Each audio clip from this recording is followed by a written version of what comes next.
Alrighty, I'm all done with the beginner animations. Oh, really? Yep. What do you think I should do next? A sperm.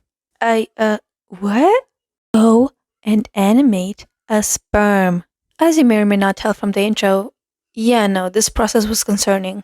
And this video only took this long to make because I was procrastinating for much longer than I'd like to admit. But at last, I got through it, and I'm here to tell you everything I did.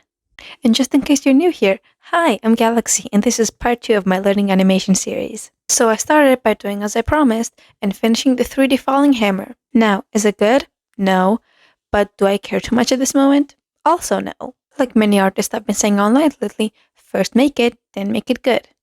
Except I'm not planning to make this good, because this took far too long. And only after finishing that did I get to the new animations. I've been using this video as a guide for what I've been doing for the last 2 videos. This is where the sperm joke came from, please don't hate me. But at last, the ball with the tail.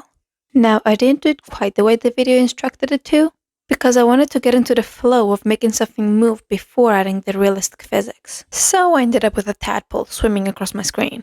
But I'm not too upset, I feel like this got me into the hang of making something move around. Plus, it looks really silly and I kinda love it. Alright, next up I ended up using this idea from this video, which is called the magic ball. But again, I ended up giving my own twist to it. Can we see how I don't like to follow instructions? I used this animation to practice some of my perspective, making the ball go far away and close up again while still moving across the screen. This animation did help me practice my perspective during animation, making sure the ball doesn't come back too fast or go back too quickly.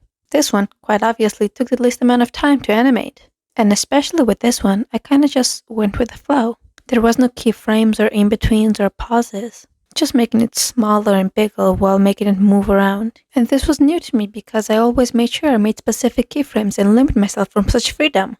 I usually thought it would ruin the entire animation, but this one made me realize that I don't always have to follow the rules.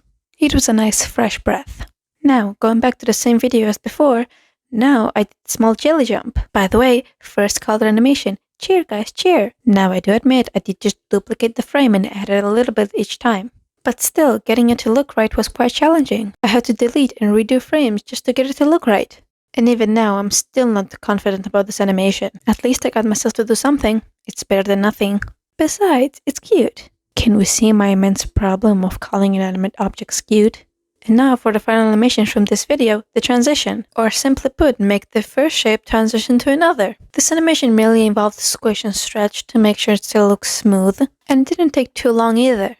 I had to play around with this one as well, just to make sure it looked smooth. I'm not too fond of it, but it's not my worst animation yet. This one did help me in the same way the jelly jump did, making sure the frames moved properly without any uneven cracking. So there it was, I was done with all the simple animations. But if you watched my last video, you know that I cannot go without making myself suffer. So what did I jump into? The walk cycle, of course. This animation was one of the hardest, but at the same time, one of the best ones I made.